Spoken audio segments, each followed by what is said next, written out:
free to speak tonight about what is it that he thinks he's doing when he's doing psychoanalysis. So, over to you. I presume you're going to ask me questions as we go along. I will. John Ashbery, the American poet, said, "The worse your art is, the easier it is to talk about." I think the worse your psychoanalysis is, the easier it is to talk about. And there's this kind of obvious reason for this, which is that if this is, so to speak, about the unconscious, or about what we are as yet unaware of, it's going to be very difficult to make claims that one knows in a certain sense what one is doing. Now, I feel like I do know what I'm doing, in a sense, but of course there's also a huge sense in which don't be sorry.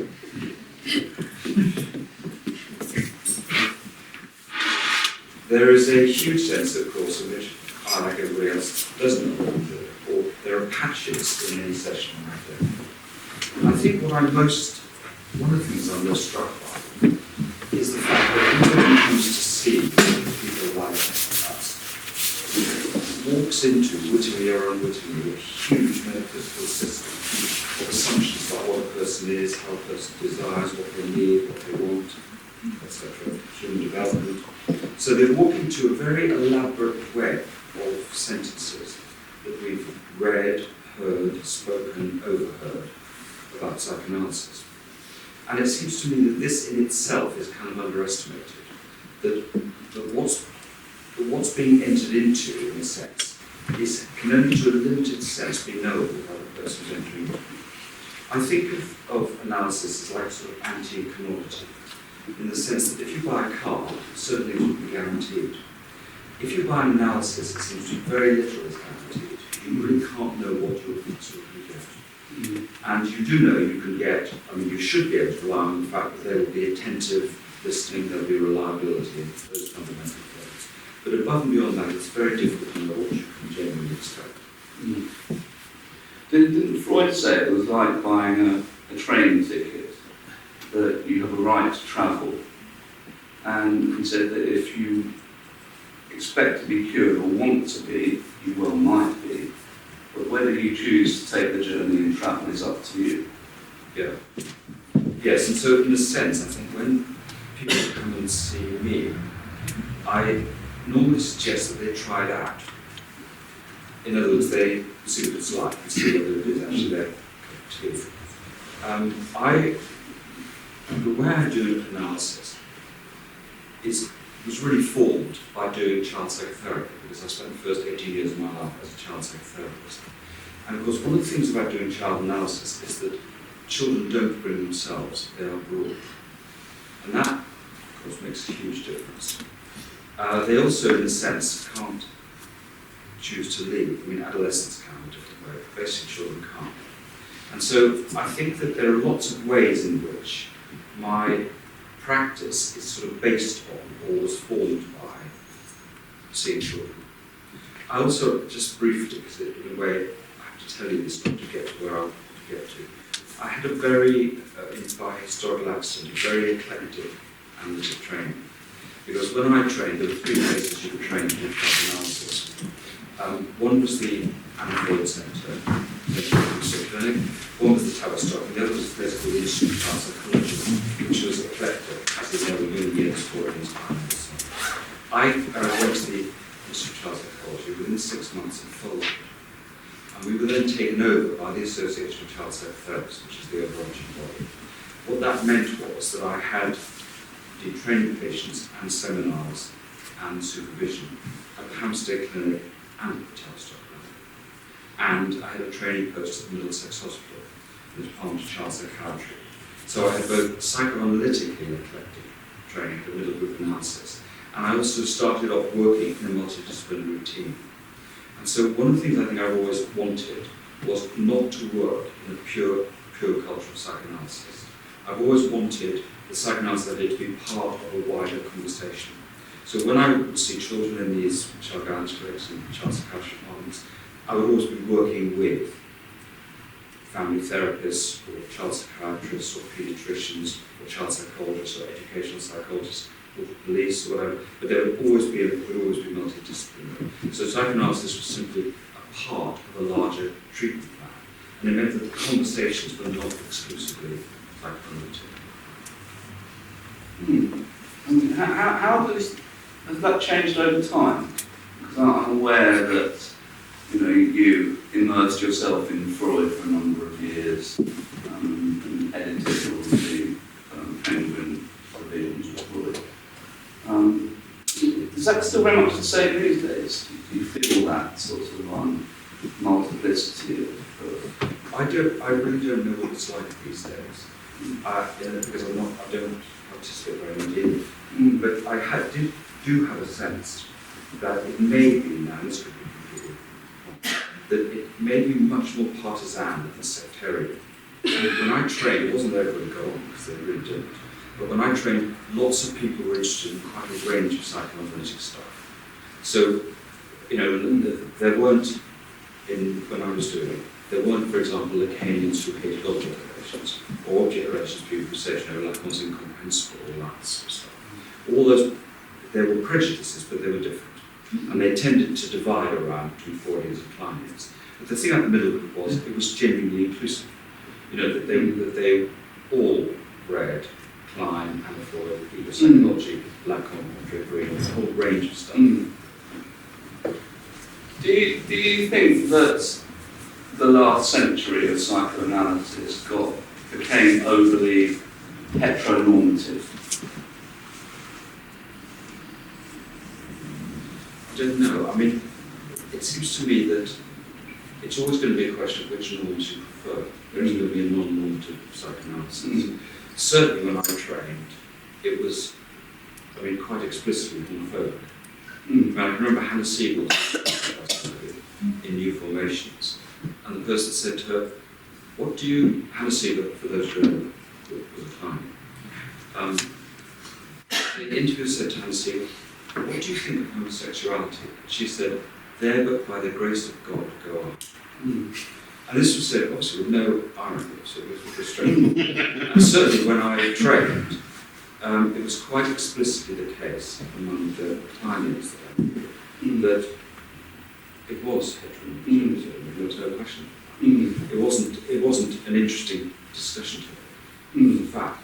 And similarly, actually, in the Freud's developmental models, the homosexuality was a developmental discussion. Because I always kind of assumed that the sort of child development sort of side of it overlaid a kind of far more sort of gender normative sort of version of things. That Freud's sort of initial drive theory was far more sort of aberrant and perverse and far more interesting, really. And as it went up through the last century, it became more and more sort of confined to sort of a theory of instincts and of what a male and a female was, what a boy and a girl was, far more sort of related to classical middle-class families and values almost, and everybody was like that. There wasn't much of an allowance for difference. I think you could make a case, looking back at the last century, that psychoanalysis actually completely disregarded anybody that didn't fit into that, really. It's only recently that reluctantly difference has been sort of brought, allowed into the picture, really. When you, it's me to ask you a question. Yeah. When you started the question off, what came into my mind was that I was in a swimming pool about 3 weeks ago. I was standing, and a little girl, who must be 4 or 5, swam up to me, smiling, and so I smiled at her, and she stood, looked at my face, and beamed, and said, "You're odd." And I said to her, "What's odd about it?" And she said, "You're not my dad." And she giggled, and swam with them to It reminded me of something that I always thought was very interesting to think of maybe for confession, which is that in child development was in a way an odd thing to me, because on the one hand it was quite interesting, I could never remember it when I went to the war. talking to myself. Broadly speaking, they were very interesting stories, but of course it immediately gave you a guideline. It couldn't help being altered in a very sort of specific way. But I can remember one fact that always stuck with me, which was to do with what was called 8-month anxiety, which was then called stranger anxiety, which is at around 8 months, children register strangers. And then somebody else did some other research, and what they then discovered, it wasn't stranger anxiety, it was that the child was seeing other people as not mother. And that struck me as very, very interesting in terms of a development. Because what it makes me, it seems to be an interesting idea about transference. Because when people come and see us, one of the things that presumably is being registered is that we're not mother, and we're not father, and we're not whatever else. And that's one version of transference. And I think when, in the psychoanalysis that I was trained in, there were a lot of people for whom there was a very specific, authoritative, what anthropological developmental lines.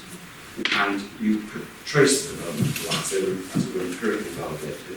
And then what you were effectively doing in child analysis was seeing where children failed to, as it were, meet the standards. It wasn't punitive, the way I phrased it, but that there was a version of this, that there was a clear developmental line, broadly speaking. And of course, there were people who everybody knew when they started doing this, that children developed at different rates. But what was clear, I think, and I think this was what the middle group held out for, was that it was as though there were two ways of doing analysis. There was a version of analysis which was straightforward conflict analysis, reconstruction, along developmental lines, kind of Freudian model. And in that bit of the narrative, there was a sense in which the analysts certainly knew what they were doing. But the other bit, which was Winnicott, Kahn, and actually Bartlett line, was saying the other thing you're doing is creating a setting in which somebody has a kind of experience that, in a sense, they've never had before.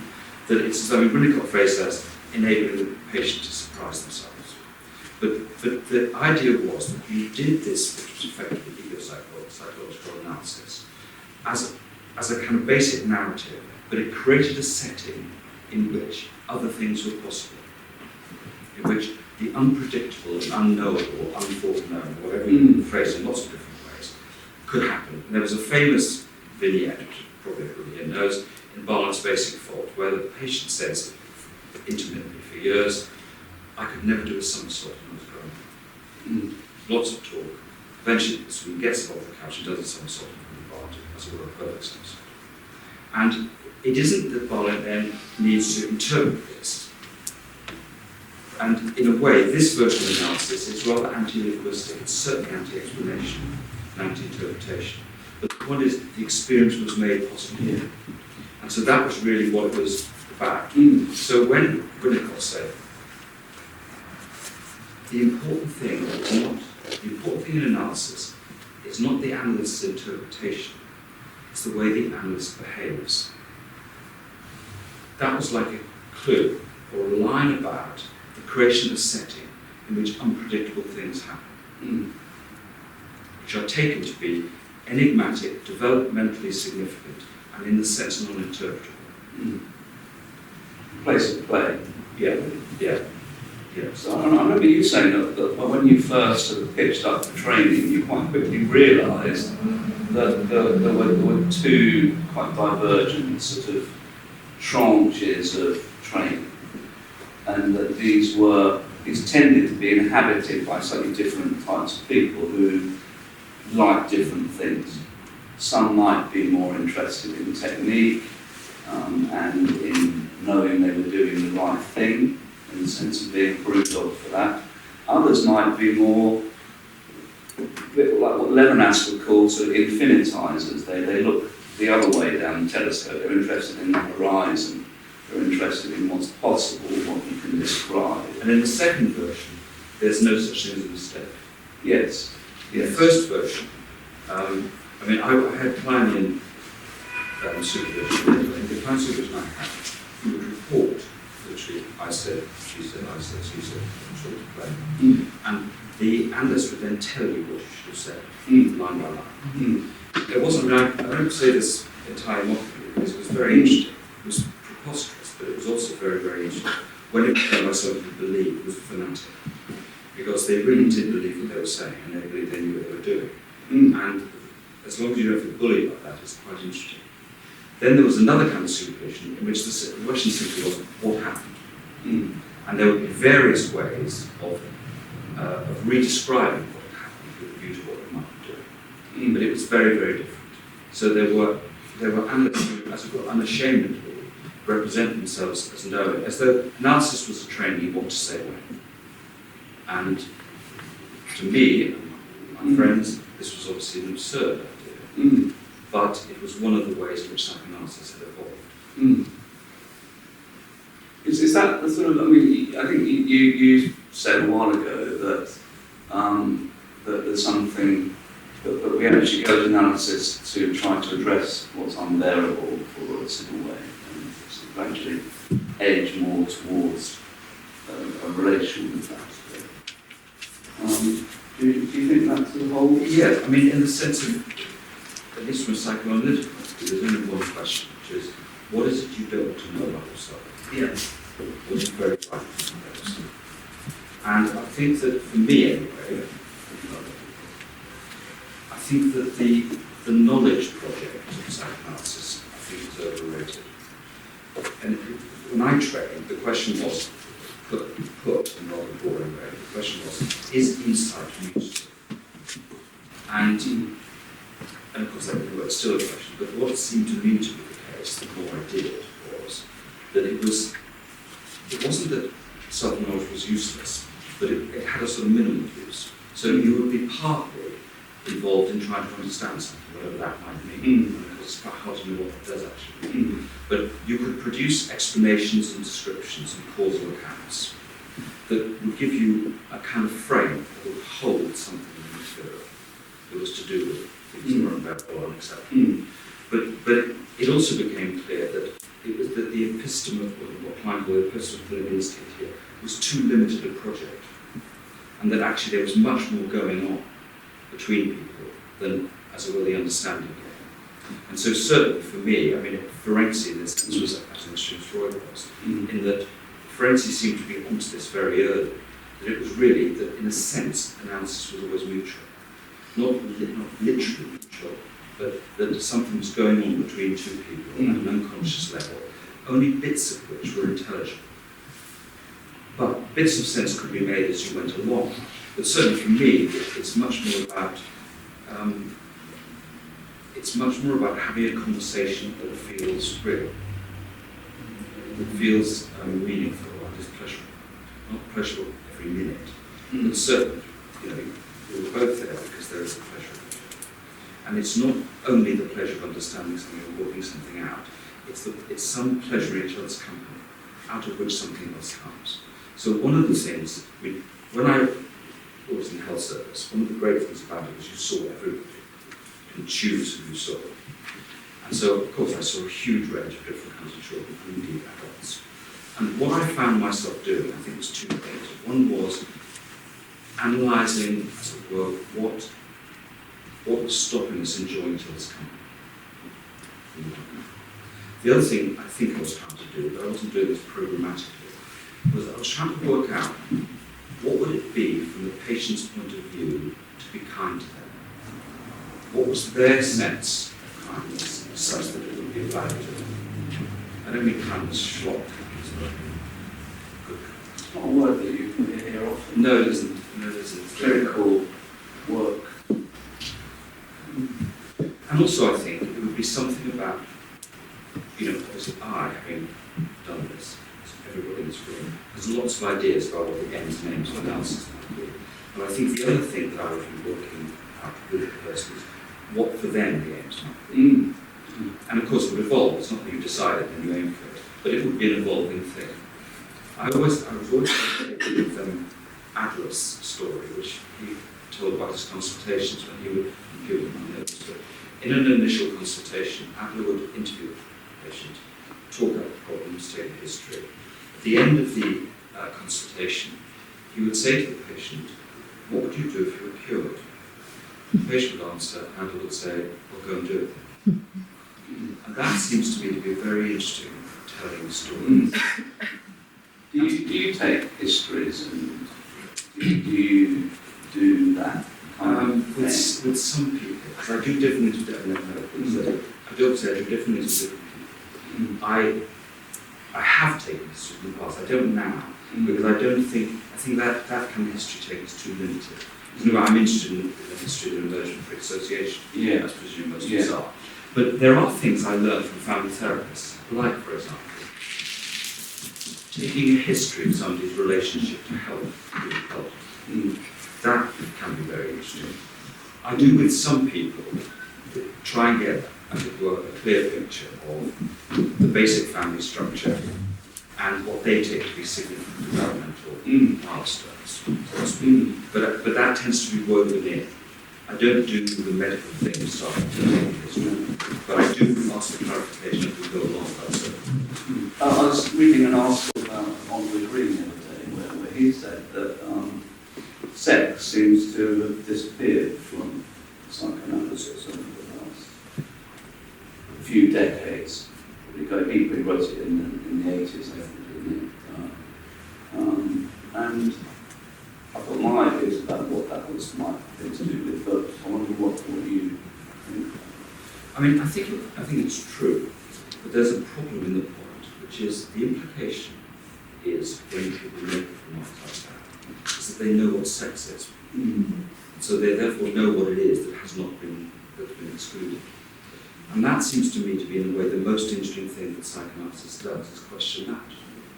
That we don't know what sex is, it may not be that kind of thing, but we've got lots of fantasies about it. We can assume that someone, somewhere, somebody must know what it is. Really knows what this is all about. And someone somewhere is having real sexual pleasure. knows trick. I think it did seem to me to be true that if your basic model was mothers and babies, then it seemed in some ways difficult to get to sexuality. But the way round it was rather obvious, which I think was to say, which is more or less true, which is that when, for example, Winnicott is talking about mothers and babies, he's also talking about a sexual couple. That there are lots of ways of talking about sexuality.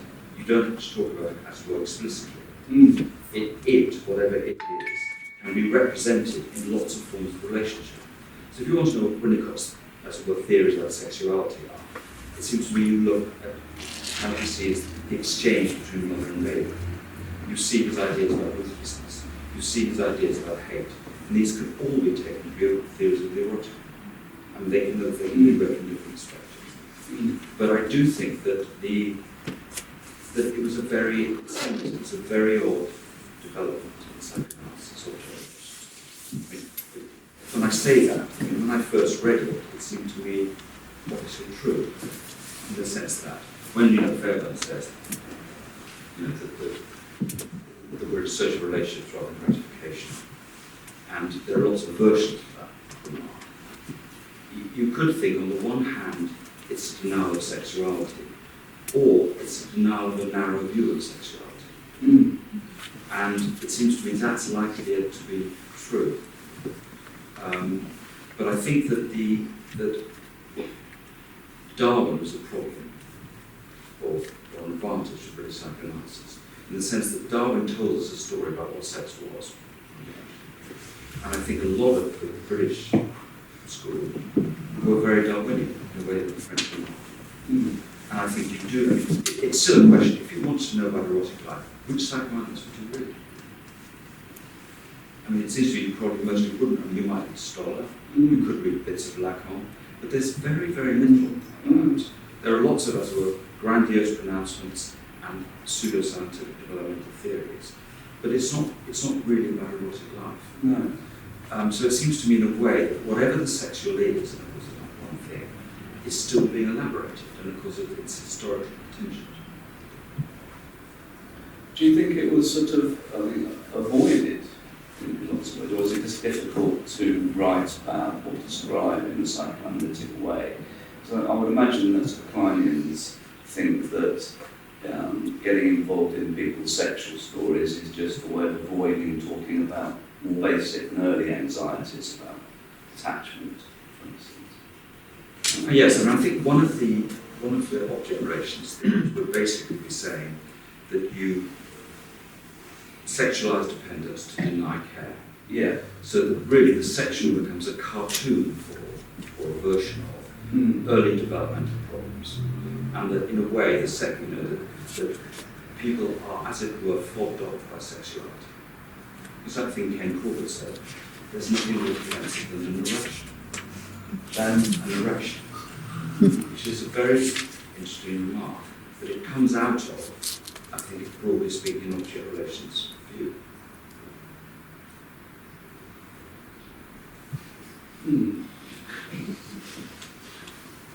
It's nothing more defensive. Do you want me to? I'm just thinking about that. Please. Yeah. Well, I think what Ken Corbett means here is that it's a bit like thinking, what do I do with this woman? How do I sort of manage her? Or how do I get her off my back? I give her my erection. Because we all know that's what's really wanted. So in this story, or in that sentence, it's as though the erection is a defense against something else or more or other in the intimacy. So it's like fobbing someone off with a literal version of sex.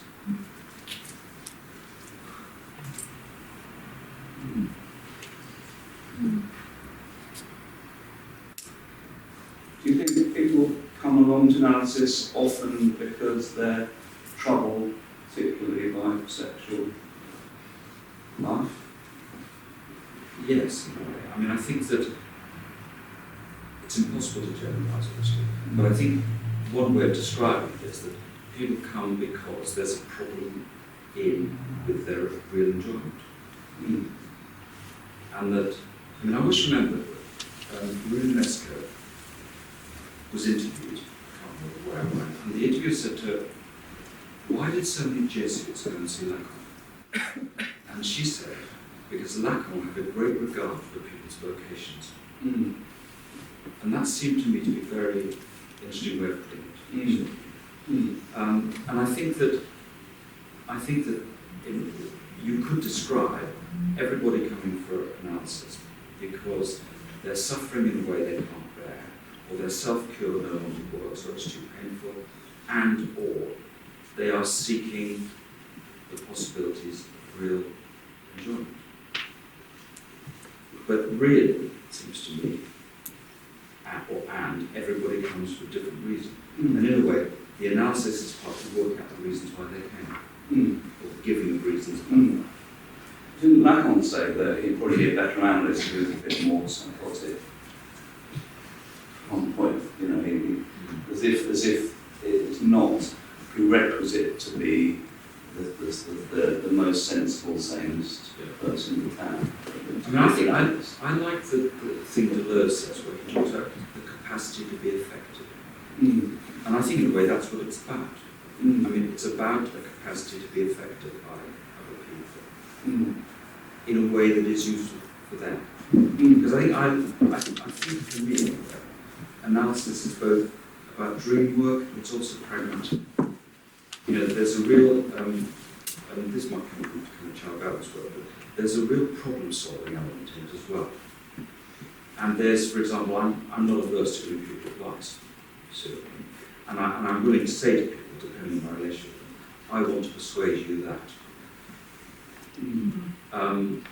If people are troubled about their children, I'm willing to talk about their children. If people are psychotherapists and they talk about their clinical work, I'm willing to do it with supervision. In other words, for me, it's about sort of following where I think it's going. I mean, I would ask, I wouldn't just do it with supervision.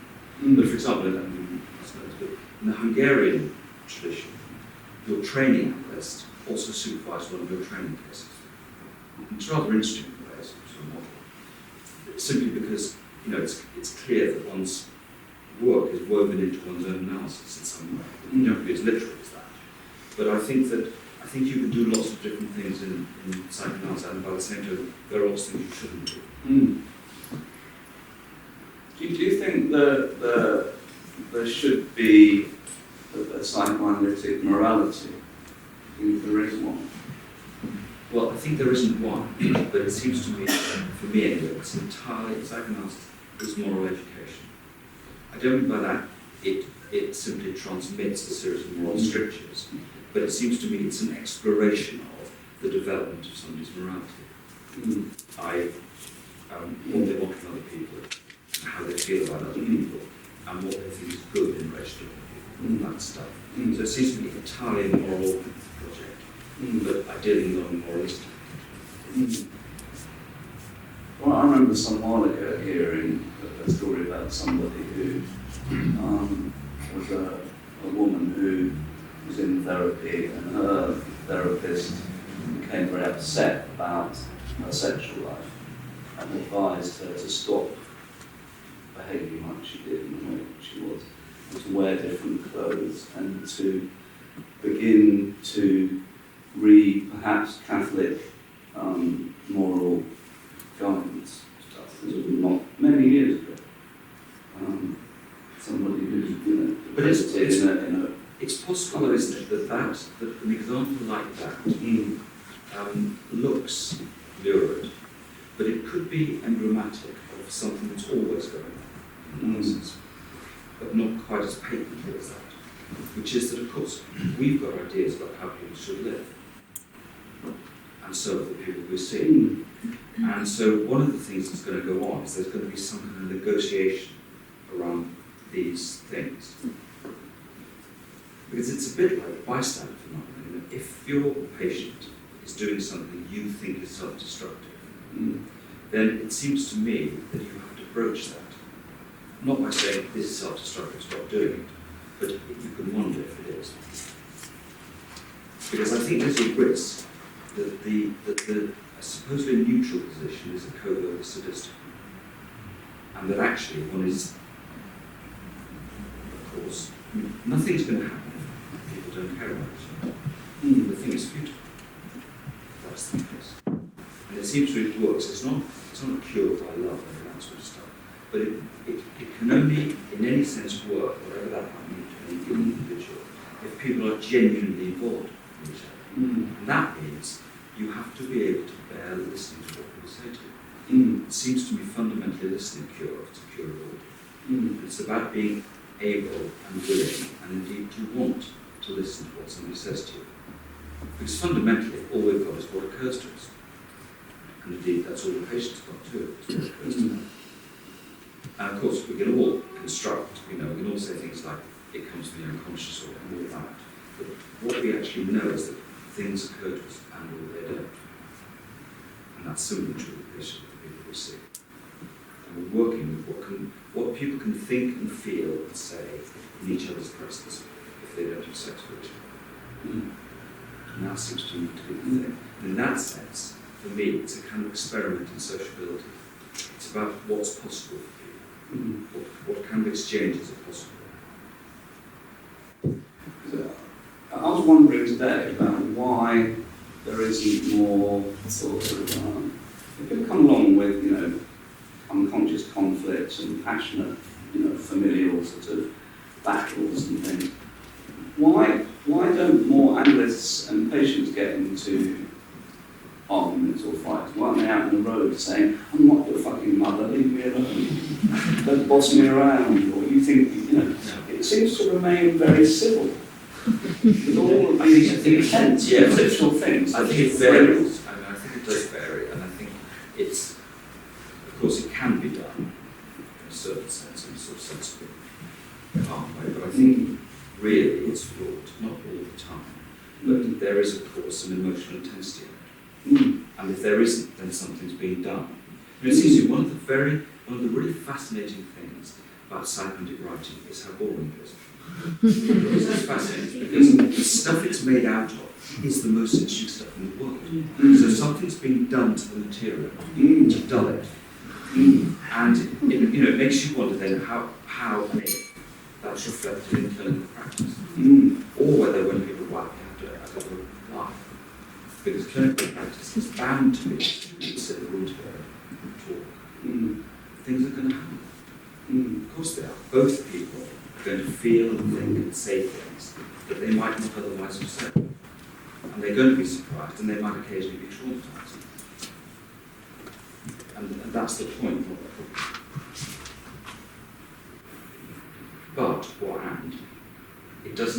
It's not prescribed, as in it doesn't have to have continual emotional intensity. We don't have to be in sort of beyond state of continual dread or fear. It can also be really good fun, amusing, a range of things, but it is a range. I've never read anything about the fun side. Well, there's very little. It's Kit Bowles writes about it, and Winnicott does. Winnicott says things like, if he hadn't been an analyst, he would have been a comic turn musical statesman rather. But he clearly was. It was a comedic analysis, not going to blah, blah, blah. But I think that the spirit of it is anti-tragic. The assumption isn't this is a veil of tears and a nightmare, and the question is how we're going to survive it. It's there's really pleasure to be had. For some reason, that isn't written about very much. Yeah. And it's a shame because there's no reason to do it unless you enjoy it. And there's no reason to go and have it unless you enjoy it. Do you think you have a technique? You say you have a technique. I know you've written before about how you'd rather see what we do as an art form rather than a technique, because that saves us all from having to deal with the idea of improving a technique or modifying it or saying who's got the better technique or not.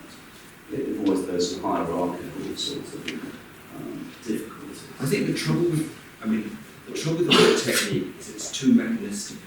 In the sense of it's as though you could learn a procedure, whereas in the sense in every analysis you work out as you go along. But that doesn't mean that there aren't rules and guidelines. Because certainly for a lot of people in my generation, the word technique was almost phobic.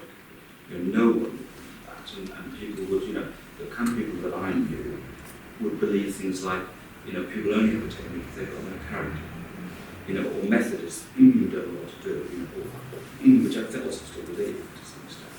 But I think that it's like a lot of these things. I think that I found it very useful and interesting to read about technique in psychoanalysis, but not to learn technique, so much to see what the effect on me was of other people's technique. Because it's clearly rule-bound. It's not as though it's a free-for-all. It's profoundly rule-bound. But you can't teach people what to say when. It just isn't. It's not that kind of thing. Obviously, the question is, how do you learn it? Well, the advantage of believing there's a technique is there's something to teach. But it's really not obvious what there is to teach in psychoanalysis. Or how you teach whatever there is to teach. Because it seems to me that an awful lot of things have gone into one's capacity to listen and respond. And it's only a bit of one's education. It's as much to do with one's childhood, so to speak, as it is about one's analytic training. But again, when I was training, I did find it very useful to be taught by people who thought they knew what they were doing. As long as they didn't need me to believe it. Is that what experience is? You kind of have a sense of momentum. You have a confidence that in that what you say would come up as reasonably useful. Yes, or that you can. I think for me, it's like the experience is that I can be one of the best versions of myself doing analysis. I really, really enjoy doing it. I love and like the people I see, and I really want to do it. And I want to see those people. I want to have those conversations. It's a musical accompaniment.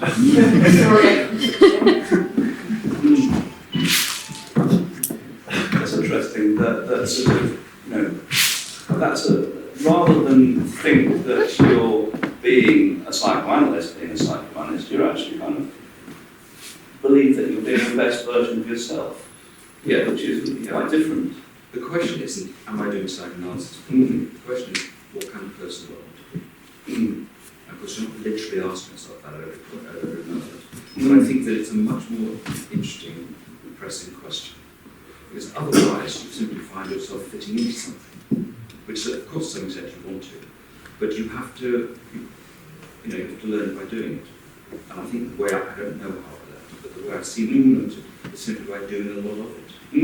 Seeing a lot of different kinds of people, having different kinds of supervision, and reading the books that I liked, and not bothering with the books I didn't. And also knowing who had something to teach me, and just managing the rest of it.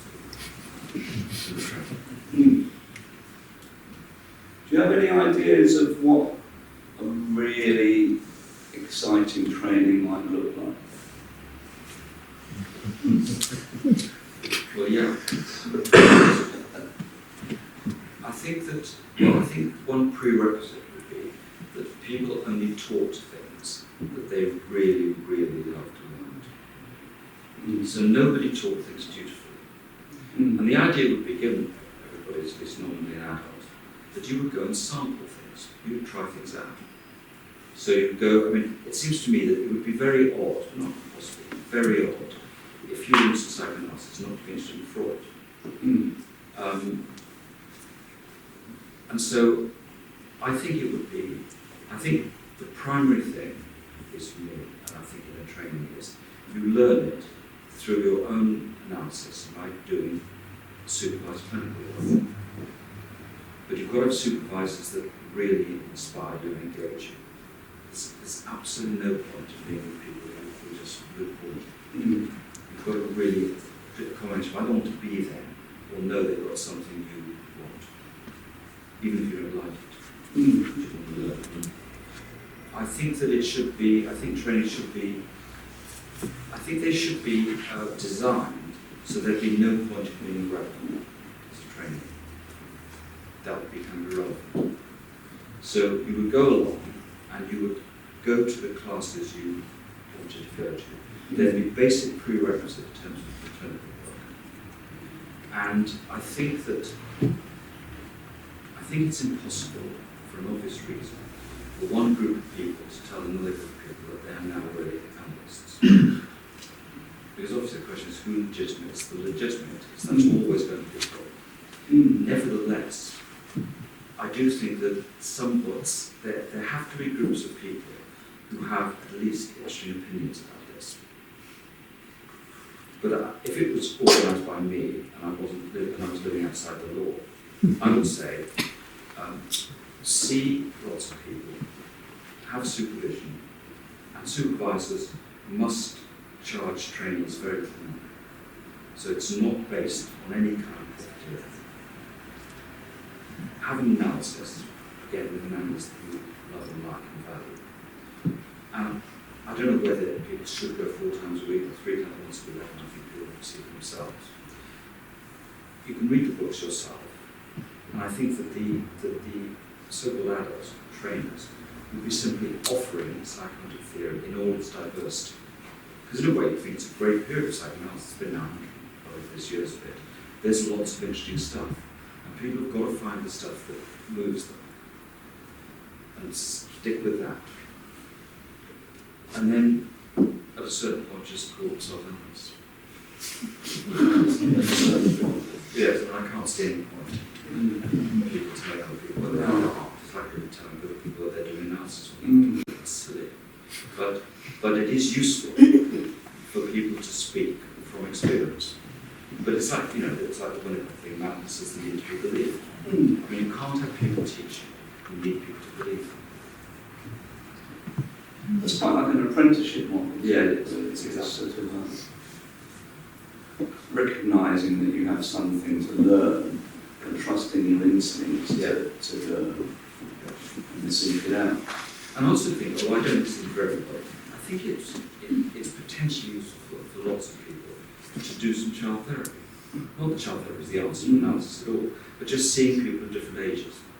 It's equally interesting to see people in their 80s and 90s, if you can. But I think that certainly you learn a lot, I think. Very difficult, unless you're in a sort of social work setting with very children. Yeah, that's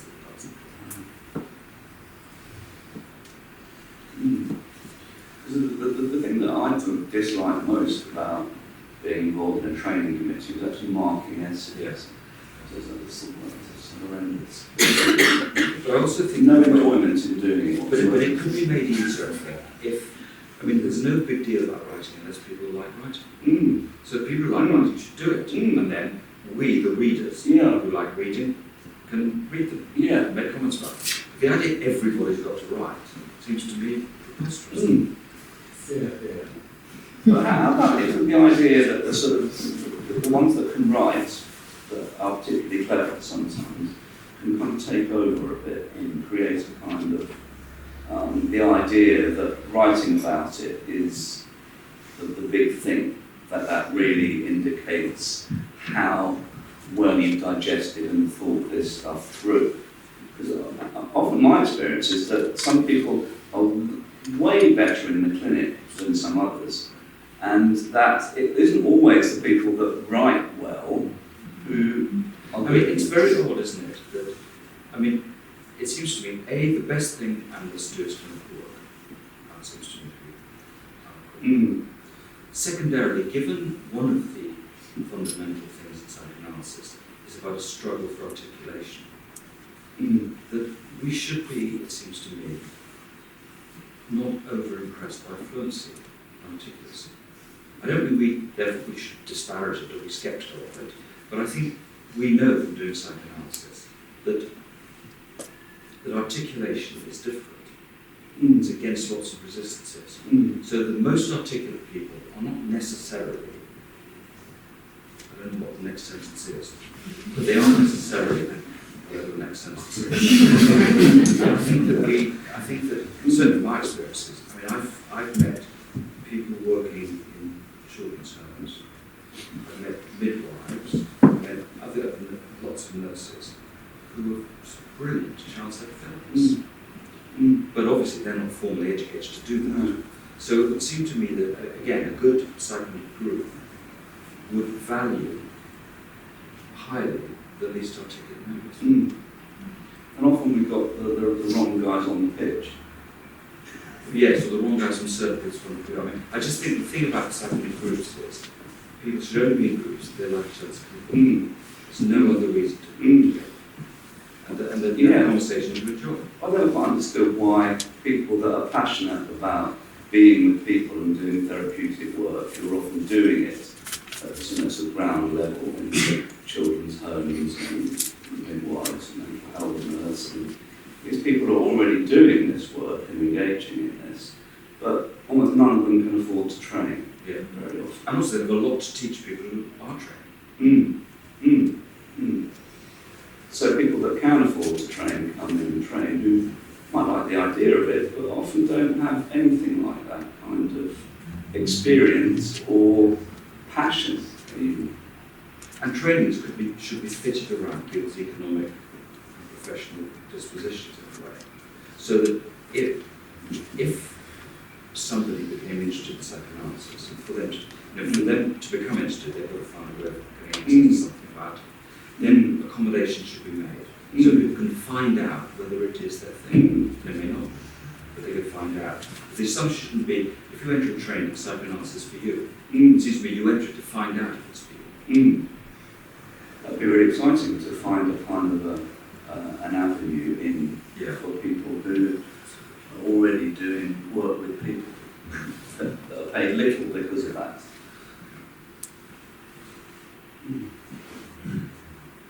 Shall we see if there's any questions? Anybody would like to ask anything about any of that? Or other things? Or any thoughts about anything at all?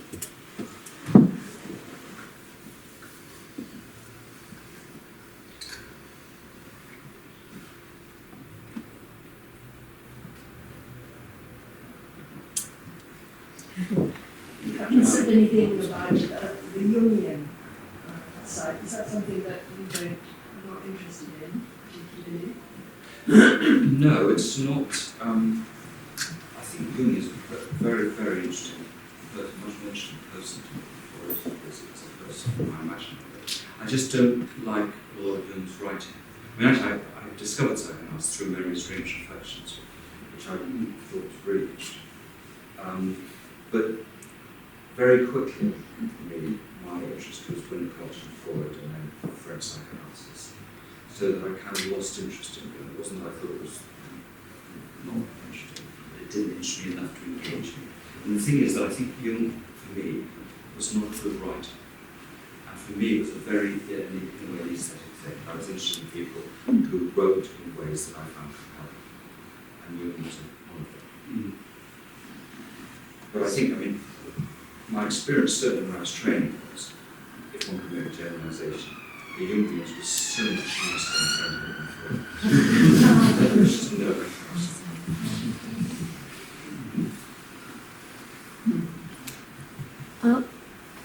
I suppose one of the experiences that was valuable to me in analysis was the sort of essential frustration of it.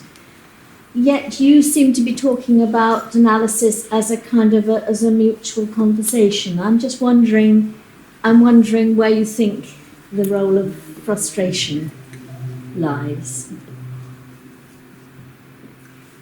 Well, it's hard to imagine a life without frustration. Yes. It seems to me. But there seems to be something about, or what I found was that, as it were, facing deliberate frustration of desires that seemed to me terribly important. And I'm just... I agree with that. But my experience of analysis was that it was very, very pleasurable. It wasn't only pleasurable, but it was also pleasurable. And I didn't actually find it immensely frustrating. I did find, of course, I did talk about my frustration. I mean, it's a bit like, see, when you ask the question, what I think of is people saying things like, children have got to learn to bear frustration. Well, being a child's incredibly frustrating. You have to teach children frustration. They really do know about it. So it doesn't sort of help to frustrate them more. In my view, it isn't like that. Psychoanalysis is about frustration, but life is about frustration. But it's only about frustration because there is satisfaction. I mean, this is only an issue because somewhere we have had the experience of amazing pleasure. The really interesting thing is how much pleasure people give each other. That's why we feel the frustration and the loneliness. We wouldn't think of it like this if we hadn't somewhere felt the pleasure. That's why we feel frustration. So it seems to me, you, in a sense, you have to, and you can't help but put both ways. But I think setting up analysis as intrinsically frustrating is a misleading story. Because A, it couldn't be anything else, and B, it can also be gratifying.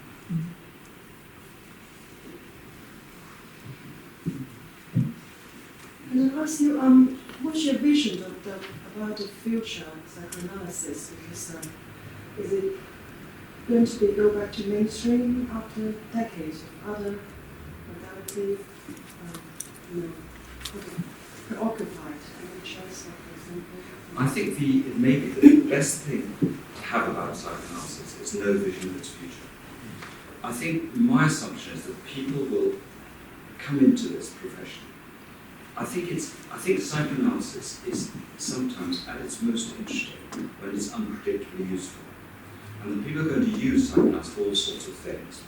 But I imagine, and I hope, that there will be a less authoritarian, less dogmatic, more pleasurable psychoanalytic ethos. I mean, I can remember very vividly when I was training, a meeting was called by the training council, and we were asked to give suggestions about what we'd like to be taught. So we all give suggestions, and like 2 of them taken. And so somebody quite rightly said, why haven't 2 of them taken out? And the person in charge said, we can't let the children bring themselves up. Now, I actually was a child, but most of the people I was training with had children. They were in their 40s, 30s. So I think that the then dominant model was of the family. And the psychoanalytic training had a hierarchy, and they were all parents of children, and trainers of children.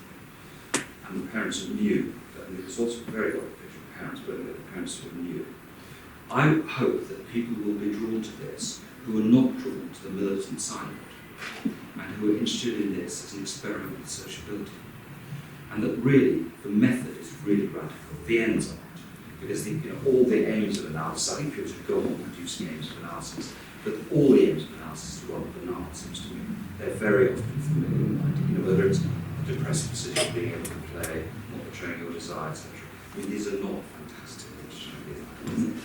But I think the method is amazingly interesting.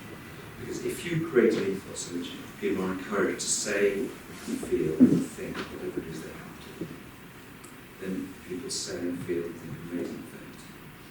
And then an unpredictable future is created. That's the bit that interests me, and that's why I think in a way Ferencz is right. The patient isn't cured through free association, they're cured when they can free associate. And I think free association is infinitely interesting. And I think in Emerson's right, we don't know what a person can be. But free association is too. And I think we don't know what relationships can be. People don't often know what they're supposed to do. I saw somebody a while ago who believed strongly that he should free associate as much as he possibly could. And he did that for section after section. It was like pouring out in his work, just constantly free associating. And there wasn't any meaning in it. I couldn't work with it. I had to ask him in the end to free associate a bit less. You just sort of just say what you think. I may have to tell the story here, but when I arrived for my first session, I lay on the couch, did what I thought was free association, and then my analyst said, "Could I interrupt you?" I said, "Sure." He said, "You haven't come here to tell me about your dreams or your childhood or your sex life or to free associate. You've come here to say something significant. If you've got nothing significant to say, please don't talk." And it's fabulously funny and really interesting. And it's a version of what you're talking about. Yeah. You had a little pause then, did you? A little thing. The story was really funny. And then, obviously, there was the, how do we know beforehand what's significant For somebody else.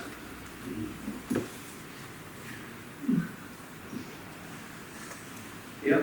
I'm intrigued by this word pleasurable that's popped up, as opposed to making meaning or sense making.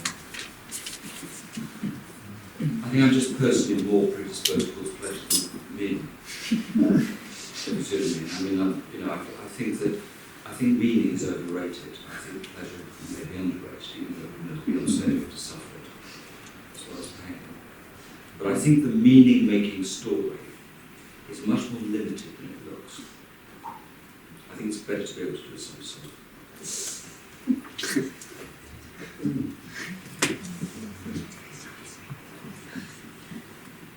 Can you say a bit more about the, you sort of mentioned person's sort of singular morality and how that relates to this? Well, yes, I mean, I think that I think children don't need to be taught morality. They evolve their own morality given half a chance. I don't mean this some pure romanticized form, but I do think that morality is something to be discovered, not something to be imposed upon you. So, and by the same token, morality isn't, as it were, a set of rules that I endorse or consent to. It's going to be much more heuristic than that, and it's going to have to be more exploratory. Because it's a bit like you can't learn analysis by learning the rules of analysis. You can't learn how to write a poem by knowing the rules of meter. It isn't that kind of thing. So I think that one of the things that analysis does, it gives people space and time and a kind of relationship in which they can speak what they feel about what the good is for them. But that it's something that can evolve, given half a chance, can evolve, as opposed to being something that you learn in a straightforward way. I always remember there's a very interesting thing that Bernard Williams said, a philosopher. He said, unimaginative work comes from arguing with other people. And apart from being a useful thing in psychoanalysis, I also think it's to do with what's a comment about morality, which is it's about finding affinities or finding the conflicts that are useful. In a way, working out how you actually want to be together as a relationship, and how you think people should be together, and what you're then going to do about it. I mean, it's political, in a way. I mean, we're talking about the rules of engagement, which is how you conciliate love and claims. You know, what you do about competing desires and so on. It's amazing how different people can make you feel. Yeah. It's astonishing. Yeah. You talk about pleasure a lot. What are your thoughts if you think you're having a mutual, pleasurable relationship with your analyst and then they just stop abruptly? Well, the analyst expresses their hate by ending the session. I mean, it seems to me that that's one way of describing this. But we're adults. We know the session ends after 40 minutes. That's the deal. But they don't come back. Oh, you mean that? Sorry. Sorry, they don't. They stop abruptly and they don't come back. So you have this mutual, enjoyable relationship, and then for some reason the patient doesn't come back. What's the question? Question is, what are your thoughts? I mean, is Well, it just they would be as varied as the individual's situation. I mean, I don't know if the implication of your remark is the mutual pleasure made them flee. It may have done, but how would you know? So I think there's no necessary causative relationship between the analyst and the patient enjoying each other themselves and the patient needing the analysis. It could be, but there need not.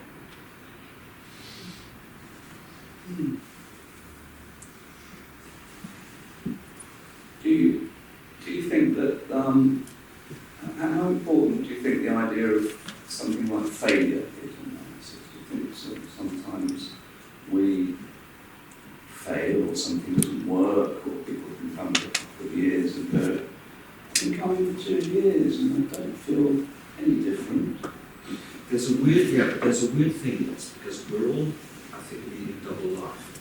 Because at a psychobiological level, we're changing every second. And yet, we can have the illusion that nothing's changing, although we're stuck. This is very odd. So, in other words, change is to do with the capacity to perceive it or experience it. Because in actuality, change is going on all the time. I also think that analysis, of course, is partly about failure.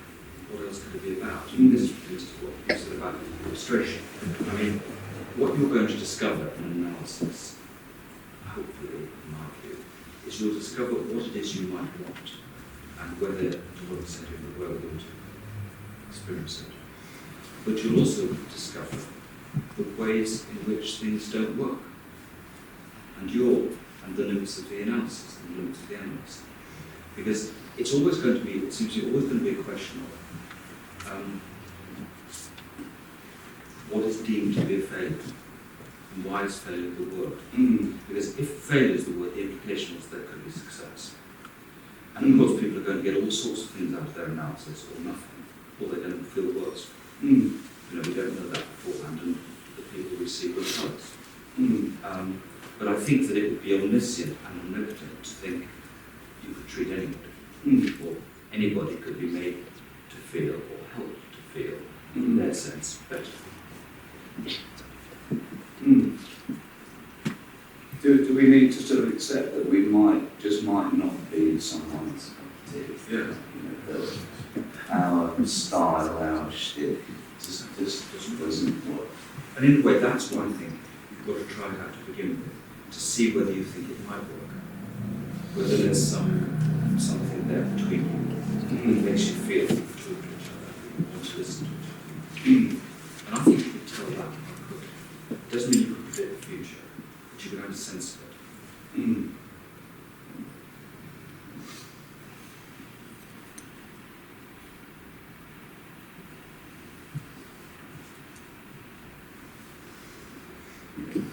You talk about an ideal kind of training which involves your own supervision, clinical work and personal analysis that doesn't perhaps involve articulation through writing or absorbing of theory.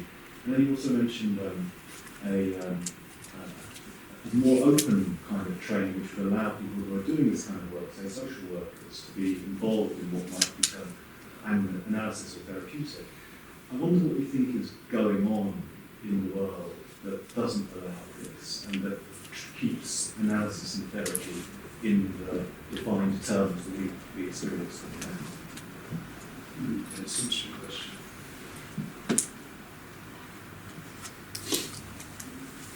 I mean, when you said it, I thought in a sort of bland way, there's got to be a political and economic question. It's got to be to do with the way we sort of resources, both financial resources and also intellectual resources, are distributed, and what makes them possible. You know, in other words, who sets up what institutions with a view to what, to developing what. Because, for example, when I worked at Campbell House, we set up a drop-in centre. Anybody could walk down the street and see. And obviously that was taxpayers' money. Then it was relatively unpoliced. So within 4 years, we were asked to do outcome studies to validate it. And then we stopped because we weren't going to do that. But what seemed to be happening was a kind of, I mean, I would call it shorthand capitalism. It was profiteering. It was that we were managed by people who had no interest in what we were doing, except whether it worked. And they were only interested in their criteria of what it was or something worked. And so their criteria were incommensurate with ours. So there was no conversation with ours, those people. So it stopped. So it seems to me that the only possibility, and I don't know how now idealistic this was, certainly in the period when I grew up, we did things like this, that groups of like-minded people start things together. And it goes from there or it doesn't. But I think what you can't afford to do now is be a sponsor. I think once you're involved in that economy, once you're involved in anything that is to do with either profiteering or assuaging the consciences of people who are profiteering, it's already corrupt. So I would want, in my fantasy, idealistic young people to set up things themselves, but privately, so to speak, with no state intervention and without capitalist violence.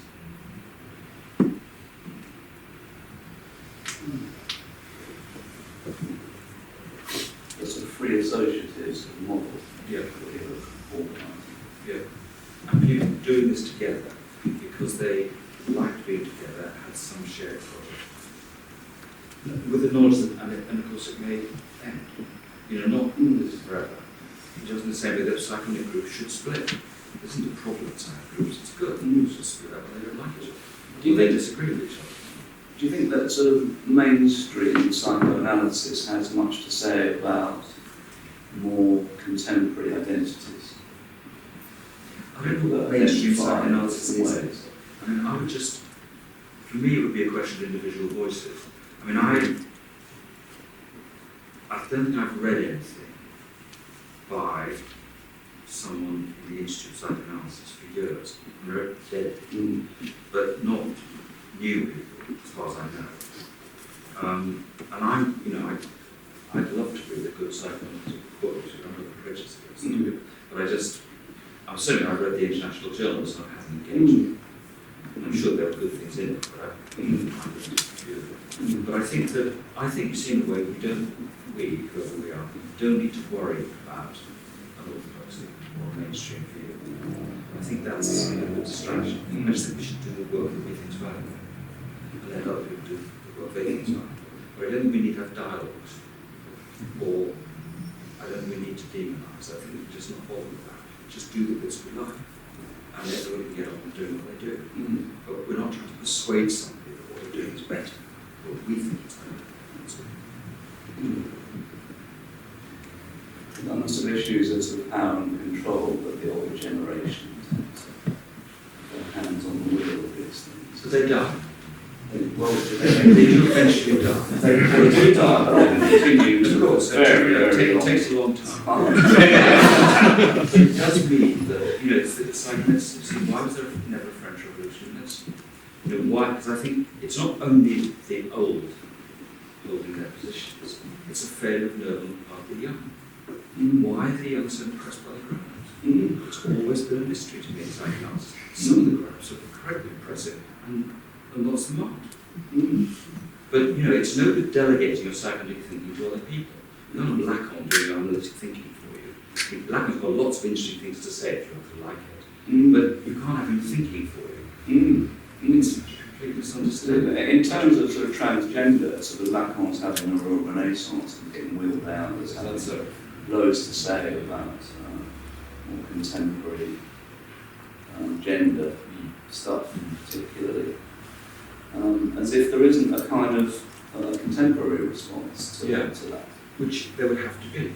You know, there are going to be people who simply don't fit into or hate the available cultural forms. And they're going to want to do something to them. But I think the risk here is, you know, it's like the start of rebels and revolutions, which is rebels go on rebelling, keep the world the same so they can go on rebelling against it. Revolutions change the world. Well, people have got to be more dynamic. The younger people have got to be more dynamic in relation to the older people.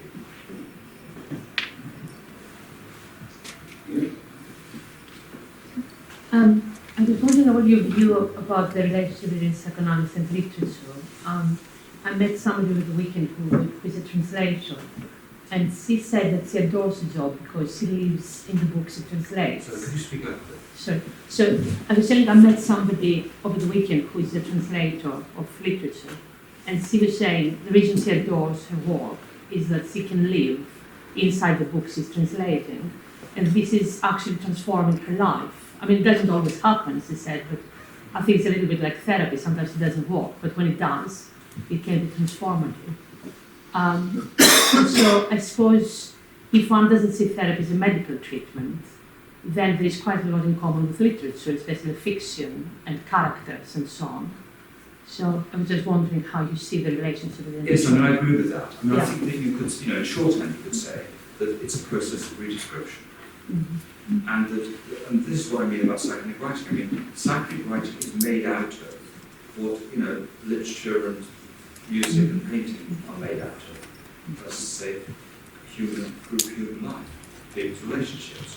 So that it should be, or could be, much more, I don't mean this in an elitist sense, but it could be much more literary. The psychoanalytic case histories, for example, which there are very few, could be much more growing. It really could be. I mean, it's very, if you do child psychotherapy, what's very, very striking is how riveting it is listening to women talk about their children. Now, the cultural cliche is there's nothing boring about talking about their children, and it's completely untrue. But of course, if the mothers have no confidence, aren't given confidence in the value of their words, they think they're boring, and they are then boring. But actually, if you let women talk about their children, it's just Well, I think that for me would be a version of the model here, which is that I think literature is useful because it's articulation at its best when it works for it. And that's the project, it's representation. But it isn't only representation, you see. I think there are other things as well. That's all.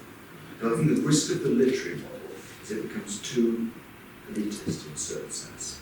You know, it's available for people who have certain educations. Well, I think more people could share in it. I think that's true. But I think that it runs the risk of being a bit like modernism, you know, as in it's only for the 20 people who went to Oxford Cambridge. Well, that you know, there's the issue of class and so the people that does psychoanalysis traditionally service the needs of a certain sort of social group. It isn't very available to others outside. And that was one of the things that was very, very illuminating about working in the health service and child psychotherapist was that actually people of all classes, in my experience, could use psychoanalysis.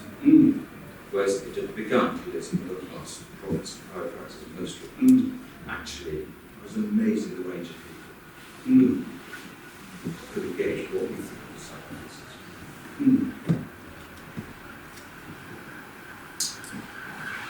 You said that when you worked with children, one of the things that was important to you was what was stopping you from having pleasure in working with them. Is that right? With people in general, not true, yes, but certainly. What is it about that? It might be an obvious question. What is it about that's useful and what you do with that information? Well, I think it is an obvious question. I think it's a good question. I think one of the things is to do with is that children have to feel safe, for example. And one of the things you're doing as a child psychotherapist, given it's so strange for a child to be, as we're kidnapped from its family, to talk or play intimately with another adult who they don't know, it's really weird. So the precondition for this being at all possible is the child feeling safe in the presence of that adult. And also, I think this is true of adult analysis as well, although it can't be sort of an ideology of virtue, but I think it's got to be clear to the person that you back their desire. If the child senses the killjoy in you, they know it immediately. And of course there's killjoy in everybody, I don't think we've got it very much from other people. But I just think that if you're not backing the desire of the people you see, it becomes very, very, very difficult. And children, in my experience, are really onto this. Because very quickly they're working out, what are they going to have to adapt to? You know, it's some monster. What are you going to have to manage in this adult? Or what kind of unhappiness is this adult going to present you with, which you've got to try and cure? You know, that whole range of things. The children, of course, are very attuned to and have to be sensitive.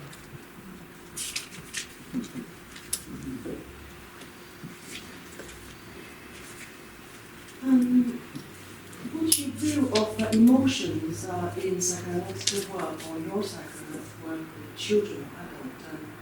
Do you monitor your emotions and maybe transference and how frequently? It depends what you mean by monitor. I mean, I think that I'm aware, so far as I can be, of what I think I'm feeling.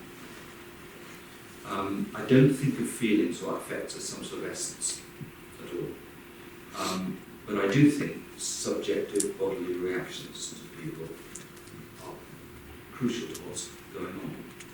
But I think that, well, obviously you're doing a lot of different things. When you say, do you monitor your feelings? So far as I can be, I'm aware of them.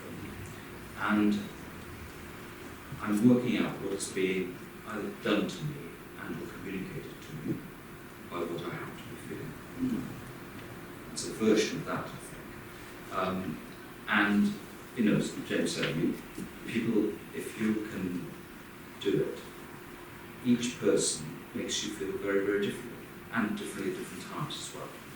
So it seems to me it's fundamentally a way, it's affectively driven in some sense. Two people come into a room together, and they evoke things in each other. They make probes. There are continual love tests going on. How is the other person going to respond if you do this?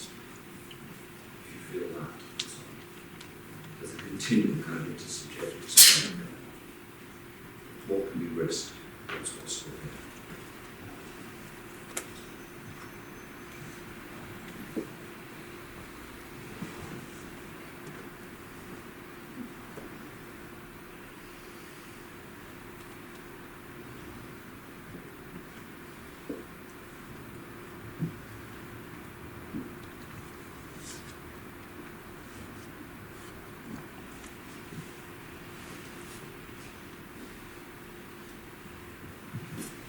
Another one. Yeah, do. When I work with children, there's always this there's a picture that comes up where there's the good and the bad, and they can't meet. And I know a bit about applying good breasts and bad breasts, but I can't, to understand truly why is it so awful to have the bad and the good and the bad that they can't meet. I'll tell you why. It's awful because it is as though in the first instance the child wants to believe there are two mothers. There's the frustrating mother and the satisfying mother. If you can believe there are two mothers, then you can freely hate the bad one and enjoy the good one. When it dawns on you it's the same person, you've got a problem on your hands. In other words, you've got to then acknowledge the harm you're doing to the person you love. So if you can maintain the split, you've freed yourself, apparently, of the anxiety. see what I mean? So that's I always get it in theory, but no, sometimes I know, it's but just no, I agree. It's much clearer in theory than it is in practice. But I think in practice, it's about the child having a relationship, the child in the first instance, having a relationship that they know is with one person. Because if you're having a relationship with one person, but you split them into lots of bits, then you're evolved in a certain kind of terrifying evasion. Because you're then always frightened of what's going to happen. If you can see that it's one person, then you've got the potential reassurance of that one person. And the reassurance is that you hate them and they don't die and they don't overly retaliate. Then you've got a real relationship with them. Because otherwise you're living in a world of terrifying bad and wonderful good people. And it's a paranoid world. Because you're all the time terrified of the bad ones. And you're all the time unsure whether the good ones can protect you from the bad ones. But I agree with you, to actually get one's mind around this is really hard. Because it's sort of obvious and completely confounding at the same time.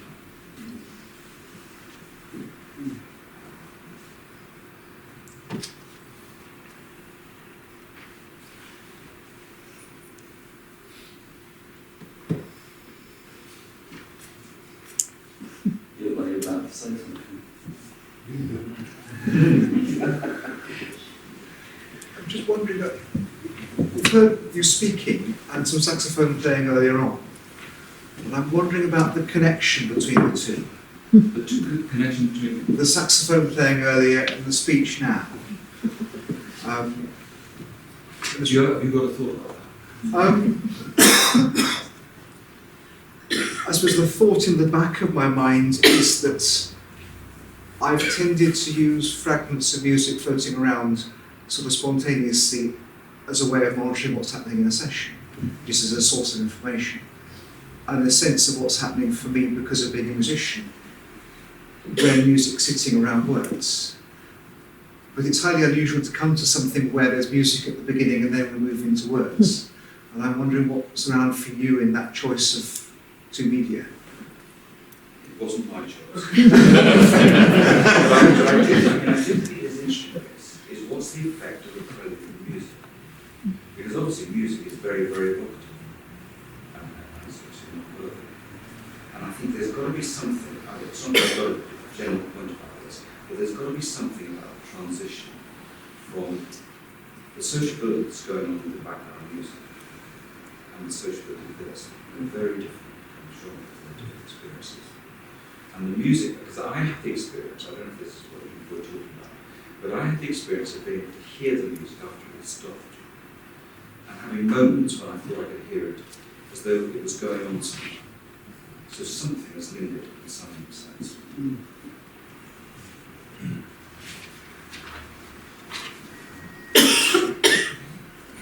I wanted to go back to a phrase you used about how a neutral position is really a sadistic one. And I wanted to ask if what it is that preserves or allows us to keep a neutral position, and what makes that sadistic. I don't think I said, you may be right, but I don't think I said it is sadistic. What I meant was it can be. Because under the guise of neutrality, you can allow a great deal of suffering. I think, for me it isn't an aspiration to be neutral. The aspiration is to be non-traumatizing. So to present myself, so to speak, in a way that is not demanding of the patient, in a way that is overly distracting. So that it's something about, it's a version of being present without being experienced as an excessive demand, and or being making yourself available to have the demand that's assumed you're making invented. Do you see what I mean? So that you put yourself in a position in which you can be partly invented and partly known. But actually, of course, you're revealing yourself all the time. What else could you be doing? You're revealing your wish to be neutral. And somebody think, why would somebody want to do that? But I think there's something about, and again, this can't be taught and it shouldn't be staged, but there is something about how one presents oneself in analysis that really does matter. How one presents one. Well, it's the Winnicott thing about it. It's not about interpretation, it's about how the analyst behaves. And, it's impossible not to communicate. From a phenomenological point of view, one might experience a response to a client, but then have to need to bracket that so that one isn't imposing or involving oneself in a drama that the client is eliciting as a therapist. And so, what then are we to do with that response? Is it because it is arising with us and it is genuine? It's real. It is really us in the room. What might you, as a psychoanalyst, say about this idea of bracketing it, but still for it to be there in a genuine way? Well, the beauty of the analytic situation is that you can put it back between you, and you can say, "This may be me, but is this you or me? Am I boring you and are you boring me?" But I think the one is you have to create, it isn't really like this, but you have to create a relationship in which such things can be said, if you see what I mean. So that I would be free to say, I could be wrong, but I'm wondering if. A moment ago I thought this, then I thought that. I remember a very long time ago, I saw a 15-year-old boy, and he kept having this experience. He'd go out with the girls, and he really didn't enjoy it. It was very, very awkward. And it was clearly more than just ordinary inhibition. And it occurred to him, at one point, that he might be gay. And he said to me, "Why are people gay?" And I said, "I don't know why people are gay, but I can tell you all the theories I do." I told him the psychic theories I knew about. And he thought about this for a bit, and then he picked up on it. It was true.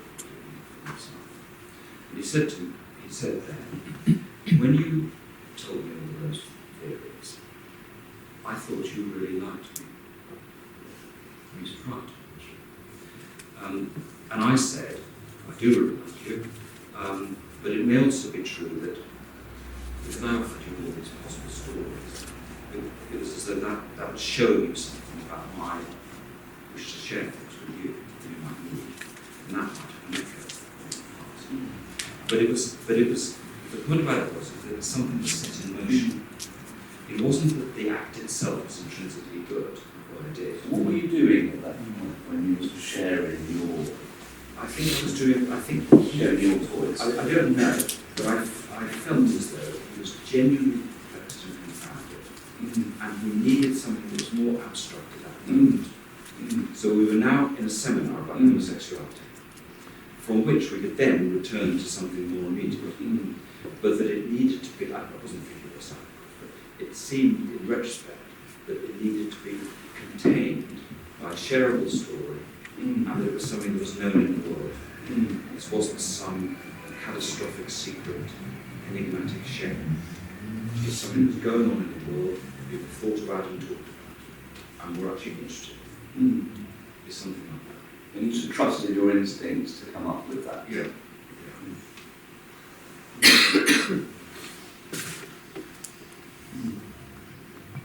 But if I'd gone for a certain kind of supervision, and this is where your earlier example, this would be the finite. In the finite, I would have been shown the error of my ways. Sure. In the infinite, the useful question might be, in a way, yours, which is, why were you doing that, and what do you think you were doing? Not whether you'd have shown it was wrong or right, just where could this be going?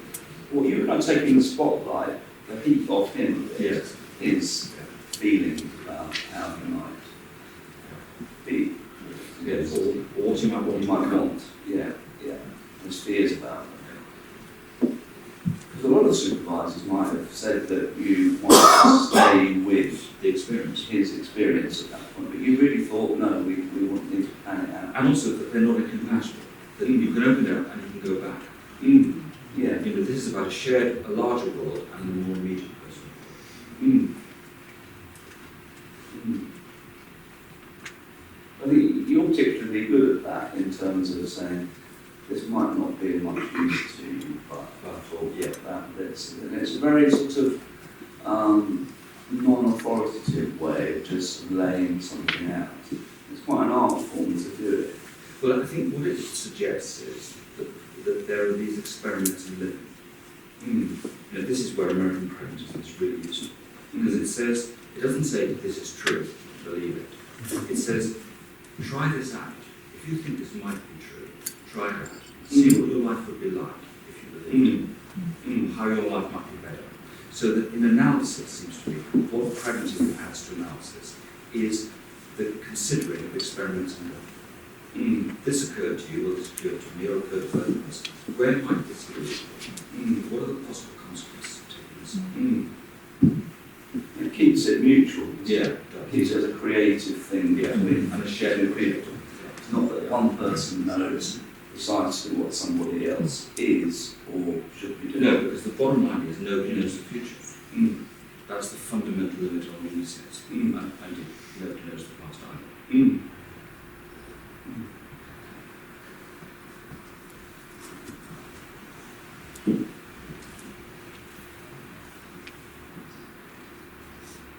I think there's a lot in interesting people and their symptoms. You know, this isn't only an affliction or a shame or a nightmare or a guilt or whatever. It's also something you've made. And it's another experiment. You know, it's a self-cure, it's an experiment in living. It's a very interesting artifact that you unconsciously and consciously constructed. And that part of what one might be doing is actually enabling people to be curious about their solutions.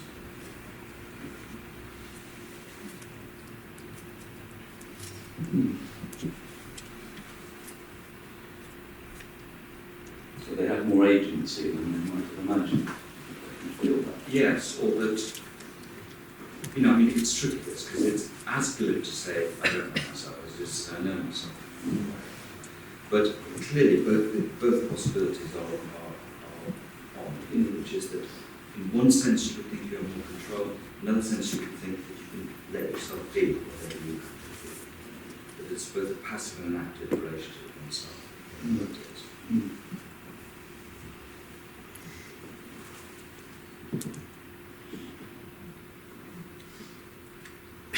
Maybe that's all for now. Any other pressing questions? Otherwise we can draw to an end. Well, thank you for coming and being so generous about